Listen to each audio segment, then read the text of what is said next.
नमस्कार दोस्तों, मैं स्मित मिश्रा स्वागत करता हूं एक बार फिर से आप सभी का एमजेटी एजुकेशन में। इजराइल और फिलिस्तीन ये विवाद क्या है, इसकी इतिहास क्या है, सारा कुछ हम लोग जानेंगे। आज बहुत ही ज्यादा डीप में जाकर के हम लोग बात करेंगे असली जड़ क्या है। और जो आप लोग पूछते हो ना, इनकी गलती है उनकी गलती है, आज एग्जैक्टली आपको पता लग जाएगा कि किसकी गलती है, किसकी वजह से ये सारी चीजें हो रही हैं। और साथ ही साथ एक आपको एक अच्छा खासा नॉलेज मिल जाएगा इस फिलिस्तीन और इजराइल वाले विवाद पर। साथ ही साथ दुनिया भर के देश कैसे काम करते हैं, कैसे एक दूसरे देश लड़ते हैं, ये सब जानकारियां आपको मिलेंगी। बहुत ज्यादा डिटेल में होने वाली ये वीडियो। वैसे तो मैं इजराइल और फिलिस्तीन पर आपको एक सेशन कर चुका हूं, दे चुका हूं, जिसमें हमने बात किया था। लेकिन जब मैंने इसके कमेंट सेक्शन में देखा आप लोगों ने थोड़ा सा और डिटेल में इसकी मांग करी, या फिर बहुत सारे कंफ्यूजन थे लोगों के, तो मैंने सोचा एक और डीप में वीडियो बनाई जाए, पूरा इतिहास से लेकर आज तक का सब कुछ अच्छे से, जिसमें जाना जाए समझा जाए। तो आज का सेशन बहुत ज्यादा इंफॉर्मेटिव होने वाला है। अगर आप किसी एग्जाम की तैयारी कर रहे हो, या फिर आप वैसे भी अगर एक सामान्य नागरिक के तौर पर उत्सुक, एक जिज्ञासु टाइप के व्यक्ति हो, तो आपके लिए ये वीडियो बहुत ज्यादा इंफॉर्मेटिव होने वाली है। तो अगर अभी तक की ताजा जानकारी की बात करें तो मोटा मोटा आप सब ये तो सुन ही लिए होंगे कि हमास नाम का एक संगठन है, उसने इजराइल के ऊपर 20 मिनट में 5000 रॉकेट दाग करके एक साथ अटैक कर दिया। और तीनों तरफ से अटैक किया, मतलब जल की तरफ से, पानी की तरफ से, मेडिटेरियन सी है वहां से, इसके अलावा उधर फिलिस्तीन की तरफ से, और इधर ये गाजा पट्टी से ये अटैक कर दिए। बॉर्डर की तरफ से पैरासूट के माध्यम से उड़ रहे थे, जैसे मान लो कोई पबजी गेम चल रहा हो। तो कुछ इस प्रकार से हमास ने अटैक किया एक साथ। उसके बाद इजराइल ने स्टेट ऑफ वार अलर्ट जारी कर दिया। उसके बाद बहुत सारी घटनाएं देखने को मिली, बहुत सारे लोगों की मृत्यु हुई, बहुत सारे ऐसे न्यूज आर्टिकल्स भी आए दिल दहला देने वाले, बहुत सारे वीडियोज आई, फुटेज आई, जिसमें महिलाओं के साथ बर्बरता की गई, बूढ़ों बच्चों सबके साथ बर्बरता की गई, बहुत सारे लोगों को किडनैप कर लिया गया। नेपाल के 8-10 नागरिक को किडनैप कर लिया गया, 200 से ज्यादा बाकी इजरायली नागरिकों को किडनैप करके ले गए। ये किडनैपिंग हुई है नेगोशिएशन के लिए, मतलब हमास के जो संगठन है वो ना सिर्फ आकर के यहाँ पर मार रहे हैं महिलाओं, बुजुर्गों और व्यक्तियों को, बल्कि किडनैप भी कर कर ले जा रहे हैं। ऐसा क्यों कर रहे हैं? क्योंकि वो आगे आने वाले समय में नेगोशिएशन करना चाहते हैं। एक टाइम पर ऐसा हुआ था, एक बार ऐसा इंसिडेंट हुआ था, क्योंकि इसराइल वगैरह में ना बहुत ज्यादा जनसंख्या है नहीं, 98 लाख की आबादी है, मात्र 98 लाख की वहां की आबादी है। और इसलिए इसराइल जो है अपने व्यक्तियों को बहुत ज्यादा महत्व दिया करता है। तो फिर एक बार क्या हुआ था कि इजराइल का एक सैनिक था, उसको ये लोग पकड़ लिए थे। 2005 से लेकर 2010 तक ये लोग कैद करके रखे थे हमास वाले। और 2010 में इजराइल से नेगोशिएशन करते हैं कि 1000 फिलिस्तीनियों को छोड़ दिया जाए। एक्चुअली में इजराइल ने ना अपनी जेल में बहुत सारे फिलिस्तीनियों को भर रखा है, लगभग 10,000 फिलिस्तीनियों को भर रखा है कैदी के रूप में, मतलब जेलों में डाल रखा है। तो 1000 फिलिस्तीनी फिलिस्तीनी लड़ाकों को ये लोग छुड़ा ले गए। अब ये जो जेल में कैद हैं, ये अच्छा ऐसा नहीं है कि बहुत अच्छे नागरिक हैं, ये कहीं ना कहीं कुछ ऐसे उग्रवादी संगठनों में लिप्त थे, या कुछ ऐसा काम कर रहे थे जिसकी वजह से इनको जेल में डाला गया है इजरायली फोर्सेस के द्वारा। तो 1000 को ये लोग एक सैनिक के बदले छुड़ा ले गए थे। तो उन लोग को अच्छे से पता है कि इजराइल अपने व्यक्तियों को महत्व कितना देता है, इसलिए वो 200 लोगों को लेकर गए हैं और साफ साफ खुले तौर पर कह रहे हैं कि अब अगर लड़ाई बंद भी हो गई ना तो हमें कोई दिक्कत नहीं है, हम जितने लोग को ले आए हैं हुए हैं उतने लोग काफी हैं हमारे बाकी के सभी लोगों को छुड़ाने के लिए, यानी इजराइल को झुकाने के लिए। क्योंकि इजराइल जो है ये एक देश है, और ये सत्ता चुन करके आई हुई है, पब्लिक का रिप्रेजेंटेटिव है, तो इनको तो भाई जनता के लिए झुकना पड़ेगा। ये ऐसा नहीं बोल सकते कि चलो ठीक है जिनको लेकर गए हो उनको मार दो, हमसे कोई मतलब नहीं है ना। लेकिन यहाँ पर आतंकी संगठन है, इनके लिए तो कोई दिक्कत नहीं है। तो फिलहाल यहाँ पर बेंजामिन नेतन्याहू जो कि प्राइम मिनिस्टर हैं, इन्होंने ऑपरेशन स्वॉर्ड ऑफ आयरन की घोषणा कर दी, उसी दिन स्टेट ऑफ वार डिक्लेयर कर दिया। उसके बाद इन्होंने कहा हमास का नामो निशान मिटा देंगे, मिडिल ईस्ट में नक्शा बदलने वाला है, ठीक है, दुनिया में ये देखेगी। तो फिलहाल इन्होंने भी अटैक, काउंटर अटैक करना शुरू कर दिया है। अभी तक जो भी जानकारी प्राप्त हुई है उसके अनुसार 2000 से ज्यादा लोग जो हैं वो घायल बताए जा रहे हैं, 2 से 2500, और ये मरने वालों की संख्या 1000 पार हो गई है। तो ऐसे में ये संख्या लगातार बढ़ती भी जा रही है।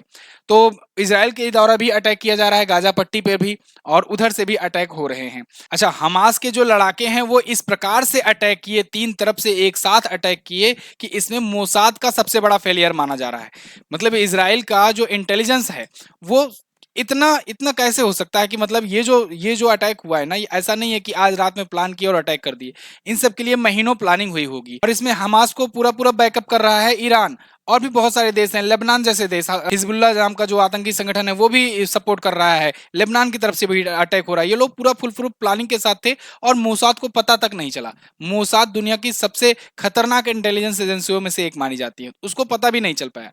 तो बहरहाल उस पर हम लोग एक अलग सेशन से करेंगे, अगर आप लोग चाहोगे तो।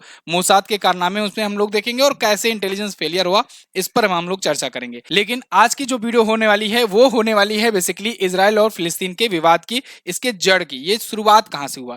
क्योंकि जब इसको जाने रहोगे अच्छे तरीके से, तभी आप, चाहे आप किसी एग्जाम की तैयारी कर रहे हो तो उसमें अगर आपको लिखना हुआ तो आप लिख सकते हो अच्छे से, या फिर किसी को समझाना हुआ तब भी आप समझा सकोगे कि पूरी कहानी क्या है।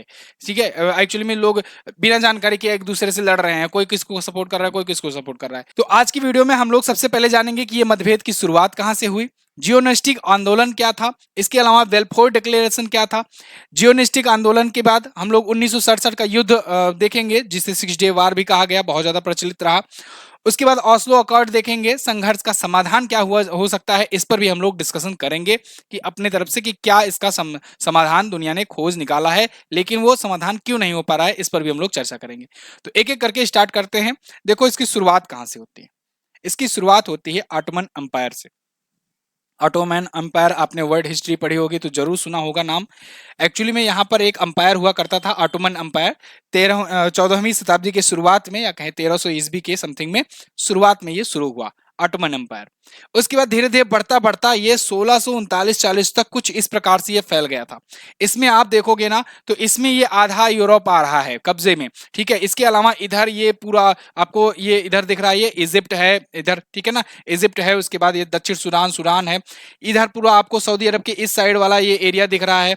इसी में आपका सब फिलिस्तीन, लेबनान, जॉर्डन ये सब आ जाते हैं।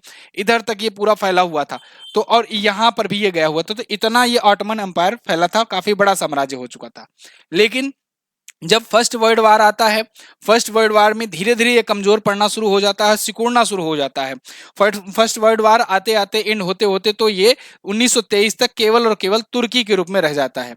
यानी 1923 के बाद से जो आज के टाइम पर जब हम लोग तुर्की जानते हैं, जिन्होंने अपना नाम अभी बदला है, तुर्कीये कर लिया है, तो चाहे तुर्की हो चाहे तुर्कीये कहो, तो तुर्कीये जो है वो ऑटोमन अंपायर हुआ करता था कभी, और आज वहां तक सिमट के रह गया है। जब यहाँ ऑटोमन अंपायर का कब्जा था तो उस टाइम पर उन्हीं लड़ाइयों के बीच में इटली हुआ, जर्मनी हुआ, इन सब के बीच में बॉन्डिंग थोड़ा बढ़ने लगी। जैसे होता नहीं, राष्ट्रवाद का वो आने लगा, ठीक है, कि यूरोप, हम लोग यूरोपियन हैं, हम लोग एक साथ रहें, मिलकर रहें, ठीक है, और उसके बाद वहां से लड़ाई करें। तो यहाँ पर जैसे इटली हुआ, जर्मनी हुआ, ये सब एक होने लगे। इसके बाद ऐसे ही यहाँ पर यहूदी जो रहते थे वो भी एक होने लगे, एकजुट होने लगे, ठीक है। इसके बाद इनको भी राष्ट्रवाद की भावना जागी। लेकिन फिर क्या हुआ कि ये लोग अपने पवित्र स्थान पर जाना चाहते थे। पवित्र स्थान कौन सा है? जेरूसलम। मेन विवाद यहीं से है, जेरूसलम। यहाँ पर दोस्तों अल अक्सा मस्जिद है। अल अक्सा मस्जिद में यहाँ पर आप देखोगे डोम ऑफ द रॉक है। ये एक्चुअली में मुस्लिम कम्युनिटी का तीसरा सबसे पवित्र स्थल माना जाता है। और मैंने आपको पिछली ही क्लास में बताया था, पिछली क्लास नहीं देखे होंगे आप जरूर देखिएगा, कि ये तीन ईसाई, पादरी और इनके लिए, मुस्लिम्स के लिए, तीनों के लिए ये पवित्र जगह है। सब लोग मानते हैं कि यहाँ पर पैगंबर साहब जो थे, यहीं से वो जन्नत तक का रास्ता जो है वो सफर तय किए थे और अंतिम बार यहीं पर थे, तो इसलिए इसे पैगंबर का बहुत ही पवित्र स्थल मानते, और पैगंबर के ही ये तीनों लोग पैदाइश मानते हैं अपनी अपनी, इसीलिए ये तीनों के लिए ही पवित्र स्थल है। अब इसमें यहूदी जो हैं, ब्रिटेन वाले तो वो तो निकल कर चले गए धीरे धीरे युद्ध के बाद, लेकिन यहूदी जो हैं वो धीरे धीरे बसने लगे। मैंने पिछली वीडियो में बताया था कैसे एक व्यापारी था, उसने धीरे धीरे यहाँ पर आकर के कंपनी बनाई, उसके बाद धीरे धीरे वहां पर यहूदियों को ला कर बसाने शुरू कर दिए, क्योंकि वहां पर यूरोप में यहूदी जो हैं वो बिखरे बिखरे रहते थे और उसके बाद एक साथ नहीं रहते थे, और उन पर जब जुल्म होता, अत्याचार होता तो कोई सुनता नहीं था। तो फिर वो लोग सोचे कि चलो जहां पर यहूदी बाहुल्य देश है वहीं पर हम लोग चलते हैं धीरे धीरे, और उधर धीरे धीरे हिटलर भी पनप रहा था, तो सब लोग इधर आने शुरू हो गए, अपने इधर मतलब अपने पवित्र स्थल जेरूसलम के पास। तो अब जब इधर आने लगे, ब्रिटेन भी इसमें सपोर्ट कर रहा था, ब्रिटेन का ही तो भाई वो था, तो ब्रिटेन भी यहाँ पर सपोर्ट कर रहा था। तो फिलहाल 19वीं शताब्दी में यहूदियों की पवित्र जो भूमि थी वो फलस्तीन के नाम से जानी जाती थी, जिसे आज हम लोग फिलिस्तीन जो भी कहते हैं, तो उसी के नाम से जानी जाती थी। उसी टाइम होता है जियोनिस्ट आंदोलन। ये कब क्यों होता है? क्योंकि पलायन बहुत ज्यादा तेजी से बढ़ रहा था। जब यहूदियों का पलायन, यानी कि यहूदी दुनिया भर से, सब यूरोप भर से पूरा छोड़ छोड़ करके आ रहे थे इधर, तो यहूदियों का जब पलायन हो रहा था तो वहां से, तो वहां पर यहाँ जियोनिस्ट आंदोलन शुरू हो जाता है। ठीक है, अब यहाँ फिलिस्तीनी जो थे, फिलिस्तीन में अरब लोग रहा करते थे। भाई अरब देश ही तो था पूरा, ये अरब ही तो था सब। तो अरब लोग जो थे उनके बीच में और इन यहूदियों के बीच में कॉन्फ्लिक्ट होने लगा कि भाई हमारे देश में आ रहे हो आप, उसके बाद फिर बर्बरता भी कर रहे हो, जबरदस्ती यहाँ की जमीनें खरीद रहे हो, जबरदस्ती यहाँ पर विस्तार करने की सोच रहे हो, प्रॉपर्टीज वगैरह ले रहे हो, तो ये लोग विरोध करने लगे। अब विरोध करने लगे तो उल्टा यही लोग, यहूदी लोग जो हैं, इनको मार मार के भगाने लगे। तो अब इसी बीच होता है एक एग्रीमेंट। ये एग्रीमेंट था साइकेस पिको एग्रीमेंट, बहुत ज्यादा चर्चित ये एग्रीमेंट हुआ, और इसमें ब्रिटेन ने चालाकी दिखाई। देखो मैंने आपको हमेशा बताया है कि ये जो ब्रिटेन है, अमेरिका है ना, मतलब पहले जो काम ब्रिटेन किया करता था वही काम अब अमेरिका कर रहा है। ब्रिटेन पहले क्या करता था, फूट डालो और राज करो, और कुछ ना कुछ एक ऐसा ऐसे छोड़ दो कि लड़ते रह जाएं ये लोग जिंदगी भर, कुछ ना कुछ एक ऐसा विवाद ऐसा छोड़ दो। ऐसा ये सभी देशों के साथ करते हैं, और ऐसे ही अब अमेरिका करता है। अमेरिका क्या करता है कि तुम लड़ो, हम हथियार दे देंगे तुमको, तुम लड़ो, बस हम नहीं आएंगे साथ में लड़ने। तो फिलहाल यहाँ पर ब्रिटेन ने क्या किया, यहाँ पर जो साइकेस पिको एग्रीमेंट हुआ उसमें क्या किया कि ब्रिटेन चुपके से रूस और फ्रांस के साथ ये डील कर लिया, ये एक एग्रीमेंट कर लिया। और इसमें कुछ इस प्रकार से एग्रीमेंट था कि यहाँ पर जो यहाँ पर एरिया है ना, उनको 3 भागों में बांट दिया। 3 भागों में कैसे, जैसे जैसे ये जो डार्क वाला जो हिस्सा है, इसको दे दिया रसिया को। इसके बाद यहाँ पर जो सीरिया का हिस्सा है, उसके बाद ये जो हिस्सा है, इनको दे दिया फ्रांस को। और यहाँ पर जो इराक वाला और जॉर्डन वाला हिस्सा है, और इधर वाला जो हिस्सा है वेस्टर्न इराक का, इसको ले लिया ये खुद। अब इसमें देखो, जो डार्क में है वो कंट्रोल वाला एरिया है, और जो हल्के में है, लाइट में है, वो इन्फ्लुएंस वाला, मतलब कि वहां पर इन्फ्लुएंस था इनका, लेकिन पूरा पूरा कंट्रोल नहीं था। ये जो डार्क वाला है वो पूरा पूरा कंट्रोल वाला है। ऐसे यहाँ पर पूरा पूरा कंट्रोल जो है ये फ्रांस का था। ठीक भैया, फिर ऐसे ये रसिया को दे दिए, इधर तुर्की का भी थोड़ा सा हिस्सा दे दिए। ये हिस्सा बहुत ज्यादा इंपॉर्टेंट रखता है, ठीक है, व्यापार के लिए। अब ऐसे ही ये इटली के कंट्रोल वाला, ये वाला हिस्सा इटली को दे दिए। ये तीनों चारों देश आपस में डील कर लिए। उसके बाद चुपके से यहीं पर ब्रिटेन ने यह भी किया कि यहाँ पर ये जो हिस्सा है थोड़ा सा ना, जेरूसलम वाला, फिलिस्तीन वाला, इतना हिस्सा इसने भी अपने पास रख ही लिया। यहाँ पर भी आपको दिखेगा थोड़ा सा छोटा सा कलर, इसको भी ये हिस्सा अपने से रख लिया। सामूहिक तौर पर कहा कि फिलिस्तीन जो है वो हम यहूदियों को देंगे, लेकिन गुपचुप तरीके से साइकेस पिको एग्रीमेंट के तहत छोटा सा हिस्सा जो है वो अपने पास रख लिया, जो यहूदियों को देने को कहा था फिलिस्तीन। अब इस पर फिर विवाद हो गया। फिर इसके बाद क्या होता है, इसके बाद बेल्फोर डिक्लेरेशन होता है। बेल्फोर डिक्लेरेशन, ये बेल्फोर साहब थे, इन्होंने किया। और देखिए यहाँ पर ये पैलेस्टीन फॉर द ज्यूज, इन्होंने पूरा पूरा बाकायदे अनाउंसमेंट कर दी, एक नोटिस निकाल दी, और इसे कहा गया बेल्फोर डिक्लेरेशन। पहले विश्व युद्ध के दौरान ही ये विदेश मंत्री थे, कहाँ के, ब्रिटेन के, आर्थर बेल्फोर। तो इन्होंने ही कहा था कि ब्रिटेन यहूदियों को उनकी पवित्र भूमि फलस्तीन दे देगा और वहीं पर उनका पुनर्वास कराएगा। बस भैया, इनका कहना था कि शुरू हो गई लड़ाई फिर से। बहुत तेजी से पलायन होना शुरू हो गया, बहुत तेजी से यहूदी जो है ये आने शुरू हो गए यहाँ पर फलस्तीन में। तो अब जब यहूदी तेजी से आने लगे यहाँ पर, तो यहाँ के लोग जो है वो डरने लगे, उनको भगाने लगे ये लोग। बहुत बड़े भारी मात्रा में वो लोग भगाए गए फलस्तीनी, और वो जा करके अरब देशों में, जैसे इजिप्ट हुआ या सऊदी अरेबिया हुआ, जॉर्डन हुआ, वहां वहां जा करके रहने लगे। यहूदियों की तादाद तेजी से बढ़ने लगी थी। अब देखो, जमीनें भी खरीदना शुरू कर दिए ये लोग। जब जमीन वगैरह खरीदने लगे, विस्तार करने लगे, रहने लगे, और पूरे यूरोप से आने लगे, बढ़ने लगे, तो अब बाकी लोगों को भगाने लगे। ये बहुसंख्यक हो गए। इनकी संख्या कैसे बढ़ी, आप ये ग्राफ के माध्यम से देख सकते हो। 1914 में मात्र 7.6% थे ये, और बढ़ते बढ़ते 1970, 80, 2005 तक ये 50.7% से ज्यादा संख्या निकल गई, और अब तो ये बहुत ज्यादा आगे बढ़ गई है संख्या।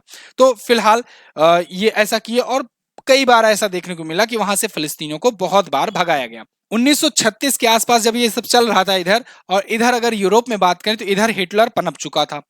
हिटलर ये सब देखने का फायदा उठाया, इस सब चीजों का, कि वहां से यहूदी जो है भाग भाग करके एक जगह जा रहे हैं और बाकी लोगों को वहां से भगा रहे हैं। अब चूंकि जैसे कि मैंने शुरुआत में बताया कि जो जेरूसलम है वो यहूदियों का भी, इसके बाद फिर बाकी ईसाइयों का भी और मुस्लिमों का, तीनों का पवित्र स्थल है।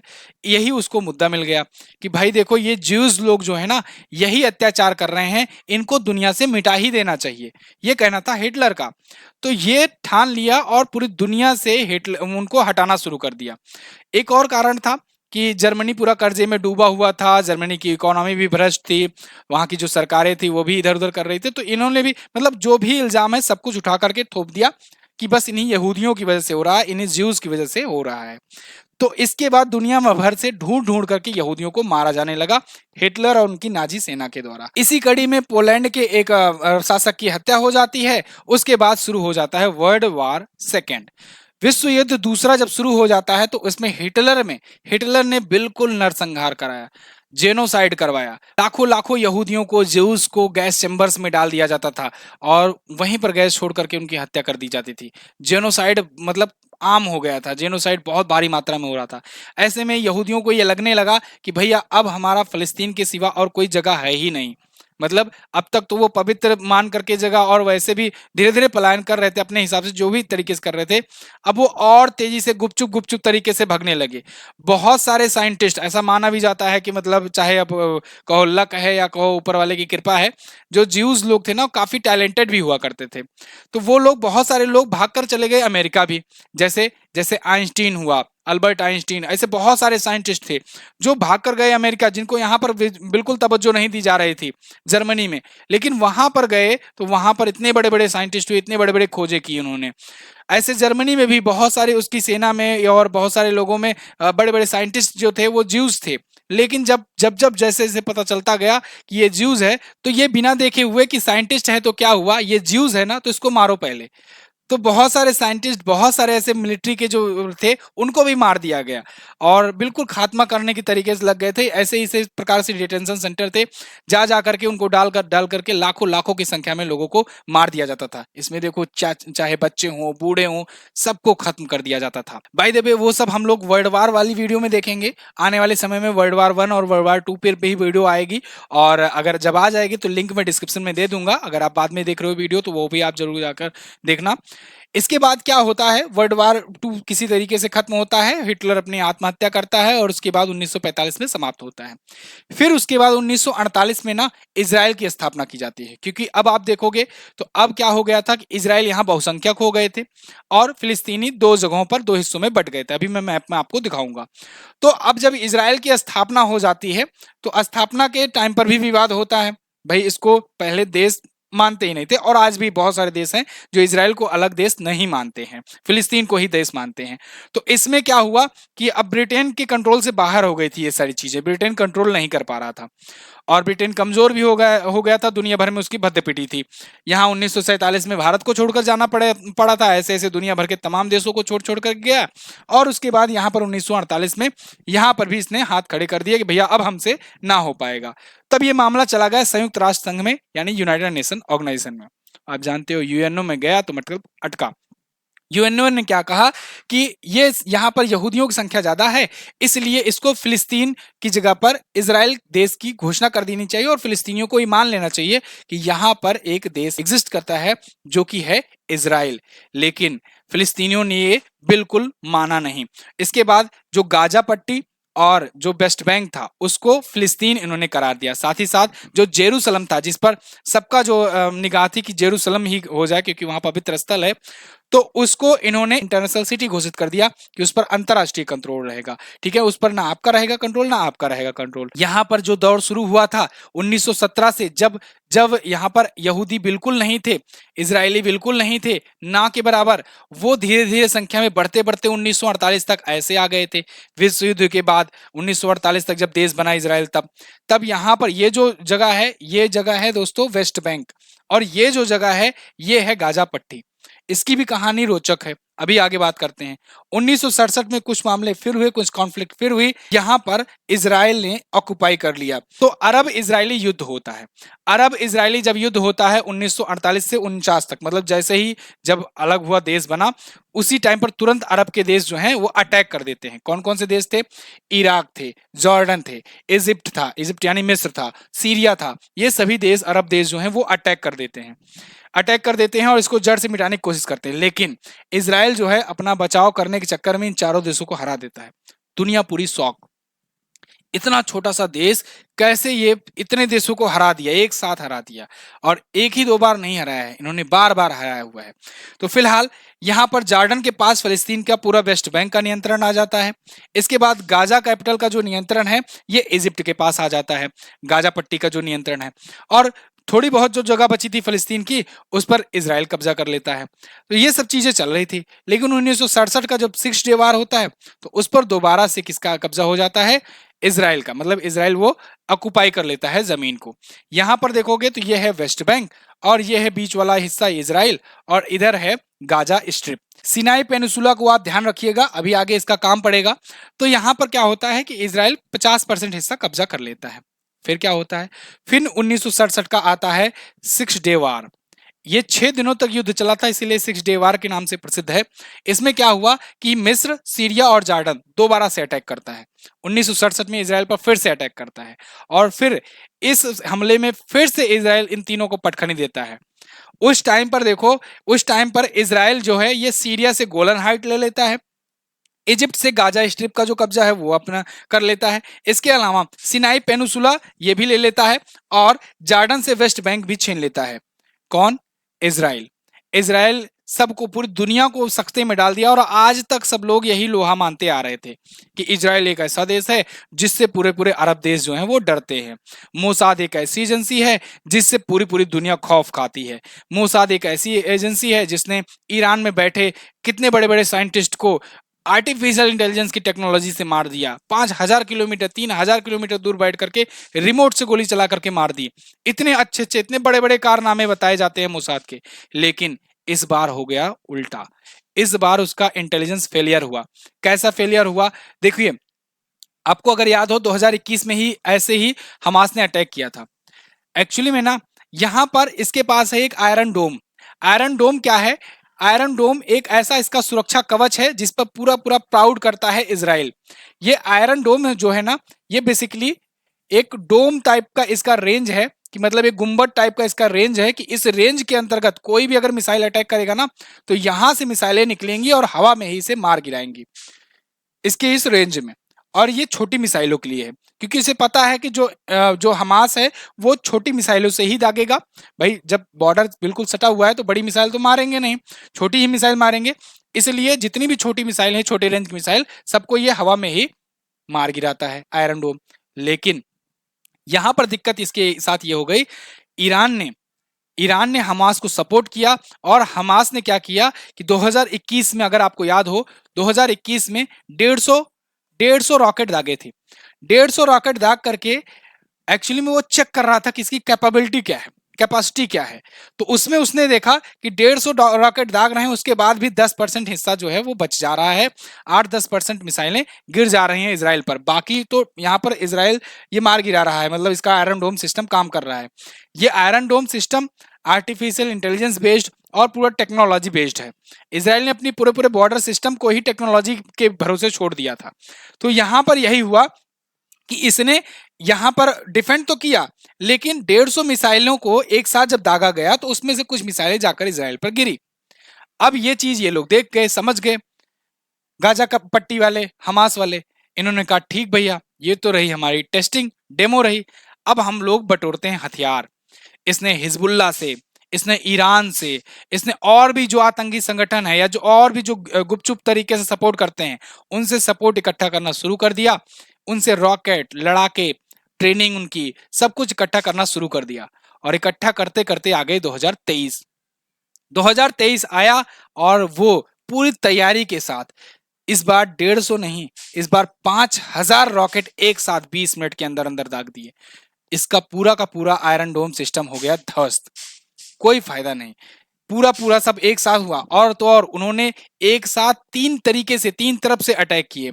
यहाँ पर अगर आप मैप देखोगे तो यहाँ पर ये गाजा पट्टी है, यहीं से ये अटैक हुआ। उसके बाद ये लोग क्या किए, ये लोग इधर से पानी के रास्ते से भी घुसे, इसके बाद ये लोग पैरासूट के माध्यम से भी घुसे, कुछ लोग बॉर्डर पे घुसे, यहां से भी कुछ लोग घुसपैठ हुए।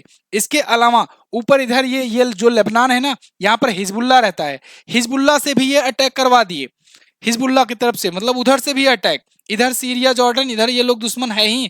इसके बाद ये लोग क्या किए, पैरासूट से, बहुत सारी वीडियो वायरल हो रही, पिछली वीडियो में मैंने आपको दिखाया भी था, पैरासूट से वो लोग कूदे, पूरा प्रॉपर तरीके से ट्रेनिंग लिए थे, बुलडोजर से आकर के पूरा बॉर्डर ही ध्वस्त कर दिए, बुलडोजर चला करके जितना भी बॉर्डर लगा था उसको गिरा दिए और घुसपैठ कर लिए। के पीछे का तर्क ये लोग ये बताते हैं, हमास वाले या फिर कहें फिलिस्तीनी वाले, वो लोग ये कहते हैं कि इजराइल जो है वो हम लोगों पर अत्याचार करता है। एक तो जमीन कब्जाते हुए चले आए, ठीक बात है, ये तो बात बिल्कुल सही है, लेकिन ये लोग कहते हैं कि अब ये लोग हम लोग को बिल्कुल खत्म करना चाहते हैं और हमारा जो धार्मिक स्थल है, जो हमारा अल अक्सा मस्जिद है, उस पर ये लोग अटैक करते हैं, उसको वहां से हम लोग को मतलब नमाज वगैरह नहीं अदा करने देते हैं।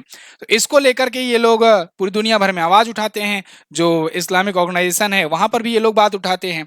तो फिलहाल एक यासिर अराफात थे, यासिर अराफात ने ना फिलिस्तीनी लिबरेशन ऑर्गेनाइजेशन या कहें कि PLO, इसकी स्थापना करता है। ये जो संगठन है ये काम क्या करता था, छोटा मोटा बमबारी कर दिया करता था, मतलब याद रहे, आप लोग को दिमाग में बना रहे कि हाँ ठीक है, हमारा युद्ध चल रहा है और हम लोग जो है अपनी जमीन के लिए लड़ रहे हैं, सोए नहीं हुए हैं। कभी विमान हाईजैक कर लिए, कभी कुछ कर दिए, आतंकवादी घटनाएं करने लगे, ये सब चीजें करने लगे। अब इसको लेकर के फिर बाद में होता है एक ऑस्लो अकॉर्ड। ऑस्लो अकॉर्ड होता है 1993 में। इसमें क्या होता है, इसमें दोस्तों दोनों देशों के बीच शांति स्थापित करने के लिए, सीज फायर करने के लिए एक समझौता होता है।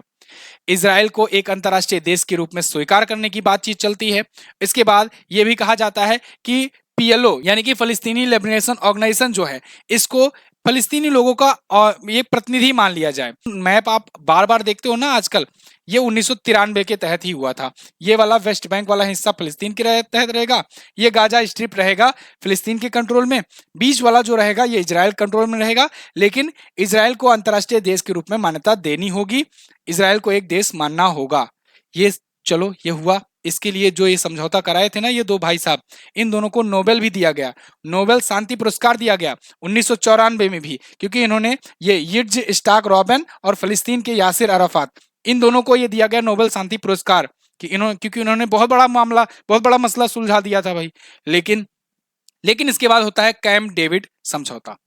कैंप डेविड सेकंड समझौता जो होता है ये भी शांति समझौता होता है। इसमें ये सन 2000 में होता है।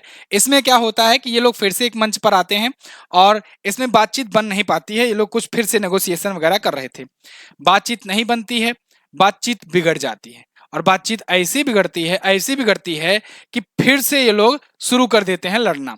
यहाँ पर इजराइल के राष्ट्रपति थे एहूद बराक। ये लोग इसी जैसे ही ये समझौता हुआ ना, ये कैंप डेविड डील जब हुई थी, मीटिंग हुई थी, उसके जस्ट बाद ये 1000 लोगों के साथ पहुंच गए गाजा स्ट्रिप में। 1000 लोगों को लेकर के ये घुस पड़े वहां पर, और वहां पर हिंसक झड़प हुई।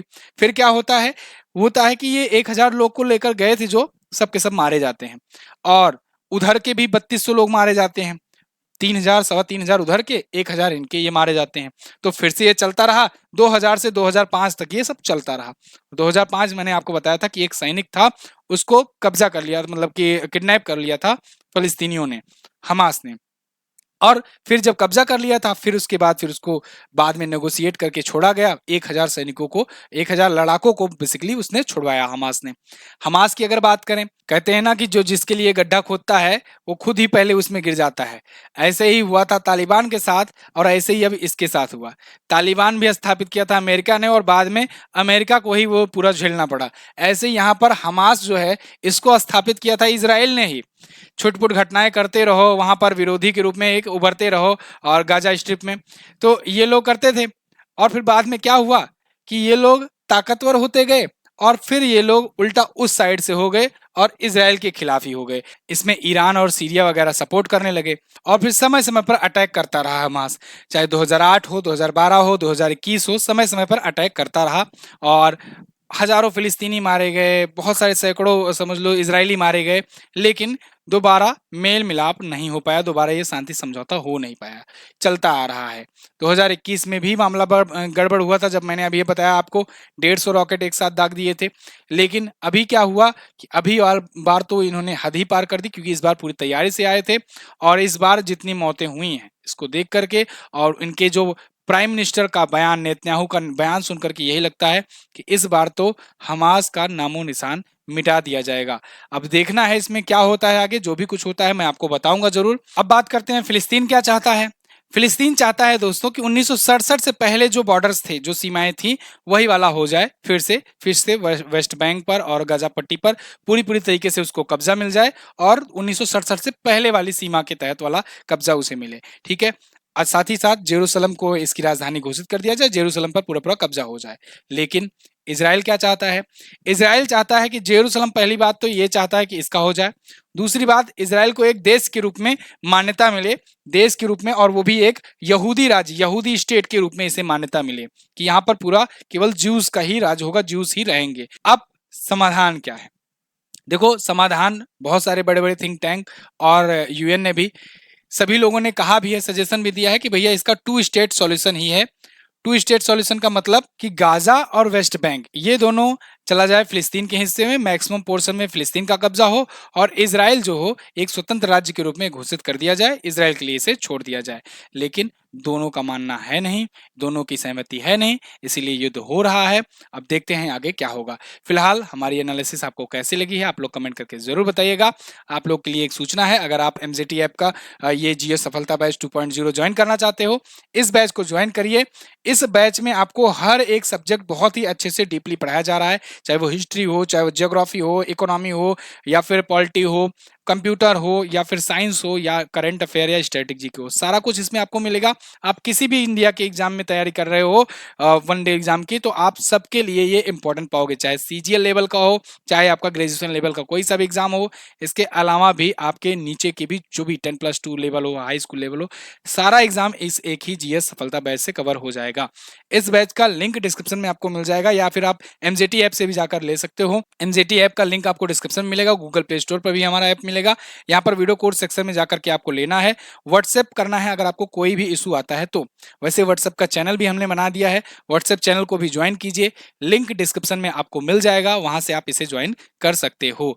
टेलीग्राम ग्रुप पर इसकी पीडीएफ भेज दी जाएगी, तो आप पीडीएफ भी डाउनलोड कर सकते हो। Thank you so much for watching, मिलेंगे अगली क्लास में, तब तक के लिए नमस्कार, जय हिंद, वंदे मातरम।